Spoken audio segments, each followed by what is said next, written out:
आपणास कळण्यास आनंद होत आहे की RTA 25% ॲडमिशन 1ली ते 8वी पर्यंत मोफत शिक्षण अर्ज भरण्यास सुरुवात झालेली आहे। जे मुले आता हायर KG म्हणजेच HKG सिनियर KG मध्ये आहेत म्हणजेच आपल्या भाषेत मोठा गट यामध्ये शिक्षण घेत आहेत, या सर्व पालकांना माझी विनंती आहे की RTA 25% ॲडमिशनसाठी आपण लवकरात लवकर अर्ज भरावा। यामध्ये अर्ज भरण्यासाठी लागणारी कागदपत्रे आहेत मुलाचे जन्म प्रमाणपत्र व आधार कार्ड, तसेच वडिलांचे आधार कार्ड, ईमेल ID व मोबाईल नंबर।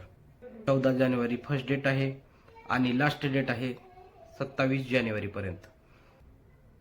तरी माझी सर्व शहरवासियांना विनंती आहे, RTA 25% ॲडमिशनसाठी आपण लवकरात लवकर अर्ज भरावा आणि खास करून माझी मुस्लिम समाजातील सर्व पालकांना विनंती आहे, जे OBC आहेत त्यांनी OBCचा दाखला घ्यावा आणि जे ओपनमध्ये आहेत जसे पठाण, शेख, सय्यद, काझी यांनी EWS म्हणजे शासनामार्फत जो दिले जाणारा EWSचं प्रमाणपत्र आहे ते प्रमाणपत्र काढून घ्यावा व फॉर्म भरताना EWS हा ऑप्शन निवडावा।